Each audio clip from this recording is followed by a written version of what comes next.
आज जो हमने टॉपिक्स पढ़े उन्हें बुक से देख लेते हैं। इलेक्ट्रोलिसिस ऑफ वाटर 4 मार्क्स के लिए या 5 मार्क्स के लिए लॉन्ग क्वेश्चन में बहुत इंपॉर्टेंट है। Pure water is a very weak electrolyte. Pure water कमज़ोर इलेक्ट्रोलाइट है क्योंकि ये बहुत कम आइंस बनाता है, आयनाइज टू स्मॉल एक्सटेंट। इसमें concentration of hydrogen and hydroxide ions क्या होती हैं 10⁻⁻⁷ मोल पर डेसीमीटर क्यूब। ये MCQs में भी आ सकती है वैल्यू। तो जब हम एसिड को ऐड करते हैं तो इसकी कंडक्टिविटी बेहतर हो जाती है। तो इस रिएक्शन की आपने हेडिंग क्या देनी है, आयोनाइजेशन रिएक्शन है ये कि 4 वाटर मॉलिक्यूल्स जब हम एसिड ऐड करते हैं तो 4 hydrogen ions and 4 hydroxyl ions produce करते हैं।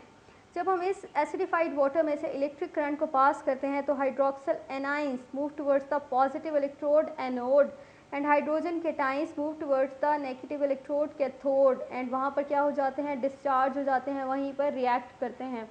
तो प्रोड्यूस करते हैं oxygen gas at anode, hydrogen gas at cathode. ये MCQ भी आ सकता है। ऑक्सीजन गैस कहाँ प्रोड्यूस होती है, एनोड पर, हाइड्रोजन गैस कैथोड पर। तो रिएक्शन क्या होता है, ऑक्सीडेशन रिएक्शन होता है एनोड पर। हाइड्रोक्सिल आइंस 4 इलेक्ट्रॉन्स लूज करते हैं और 2 molecules of water and oxygen gas produce करते हैं। रिडक्शन रिएक्शन होता है कैथोड पर। हाइड्रोजन आइंस इलेक्ट्रॉन्स को गेन करते हैं, गेन ऑफ इलेक्ट्रॉन रिडक्शन कहलाता है, और 4 हाइड्रोजन न्यूट्रल एटम्स में चेंज हो जाते हैं। न्यूट्रल एटम्स आपस में रिएक्ट करके बनाते हैं 2 molecules of H2 gas. Overall reaction में क्या होगा, 2 मॉलिक्यूल्स ऑफ वाटर कन्वर्ट हो जाते हैं, इलेक्ट्रोलाइज हो जाते हैं, ब्रेक डाउन हो जाता है वाटर मॉलिक्यूल्स का 2 molecules of hydrogen gas and 1 molecule of oxygen gas. उसके बाद हमने पढ़ा गैल्वेनिक सेल। ये भी बहुत इंपॉर्टेंट लॉन्ग क्वेश्चन है और इसकी डेफिनेशन भी इंपॉर्टेंट है कि इलेक्ट्रोकेमिकल सेल जिसमें स्पॉन्टेनियस केमिकल रिएक्शन होता है एंड जनरेट्स इलेक्ट्रिक करंट, और स्पॉन्टेनियस रिएक्शन इलेक्ट्रिक करंट को जनरेट करता है, तो इसलिए हम इसे कहते हैं गैल्वेनिक सेल या वोल्टेक सेल। और इसे किसने बनाया, ए वोल्टा ने, कब, 1800 में। एग्जाम्पल क्या है, डैनियल सेल। कंस्ट्रक्शन क्या है कि इसमें 2 सेल्स होते हैं, हर एक सेल को हम क्या कहते हैं, हाफ सेल, और हर एक हाफ सेल दोनों आपस में कैसे कनेक्टेड हैं, सॉल्ट ब्रिज से।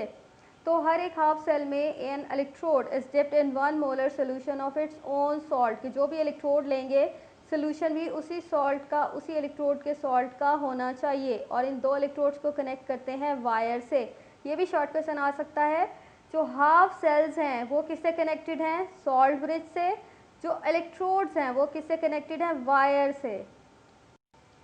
तो ये हमारे पास गैल्वेनिक सेल है जिसमें लेफ्ट हाफ सेल में इलेक्ट्रोड होता है जिंक मेटल का, जिसको हम जिंक सल्फेट सोल्यूशन में डिप करते हैं, और राइट हाफ सेल में कॉपर मेटल से बना इलेक्ट्रोड होता है जिसको हम डिप करते हैं 1 मोलर कॉपर सल्फेट सोल्यूशन में।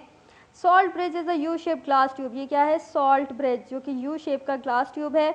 और सॉल्ट ब्रिज की डेफिनेशन और इसका फंक्शन बहुत इंपॉर्टेंट है शॉर्ट क्वेश्चन में। इसमें क्या होता है, saturated solution of strong electrolyte जिसको हम जेली टाइप मटेरियल में सपोर्ट करते हैं, फिल करते हैं, और एंड्स जो यू ट्यूब के हैं उनको सील किया जाता है विद पोरस मटेरियल जैसे कि ग्लास वूल।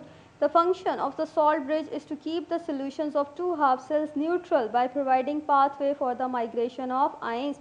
कि सॉल्ट ब्रिज का क्या फंक्शन है कि ये आइंस को माइग्रेट करता है जब भी किसी सोल्यूशन में न्यूट्रलाइज करने का प्रॉब्लम हो, कि अगर यहाँ पे पॉजिटिव चार्जेस ज़्यादा हैं तो ये नेगेटिव आइंस को माइग्रेट करेगा तो सोल्यूशन न्यूट्रल हो जाएगा। अगर यहाँ पे नेगेटिव आइंस ज़्यादा हो गए हैं तो ये पॉजिटिव आइंस को माइग्रेट करेगा तो सोल्यूशन न्यूट्रल हो जाएगा।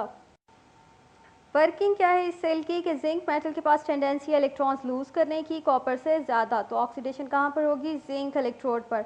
इलेक्ट्रॉन्स फ्लो करेंगे जिंक से कहाँ पर, कॉपर इलेक्ट्रोड की तरफ। एक्सटर्नल सर्किट से, जो एक्सटर्नल हमने वायर लगाई हुई है वो सर्किट से गुजरते हुए, वोल्ट मीटर से गुजरते हुए कॉपर इलेक्ट्रोड की तरफ आएंगे, और इलेक्ट्रॉन्स गेन कर लिए जाएंगे कॉपर आइंस की तरफ से, जो कि सोल्यूशन में कॉपर आइंस मौजूद हैं, और वो बना देंगे कॉपर एटम्स।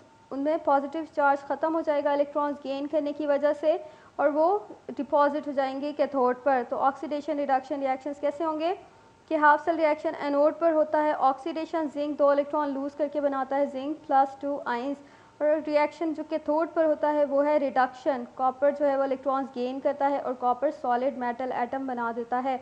ओवरऑल रिएक्शन में क्या होगा, जिंक और कॉपर जो है वो रिएक्ट करते हैं, तो जिंक इलेक्ट्रॉन लूज करता है, कॉपर इलेक्ट्रॉन गेन करता है। जिंक पे पॉजिटिव चार्ज आ गया, जिंक ऑक्सीडाइज हो गया, कॉपर न्यूट्रल हो गया, जीरो स्टेट में आ गया, तो कॉपर इलेक्ट्रॉन गेन कर चुका है, रिड्यूस हो चुका है, जिसकी वजह से वो कहते हैं इस सारे रिडॉक्स रिएक्शन की वजह से इलेक्ट्रिक करंट प्रोड्यूस होता है।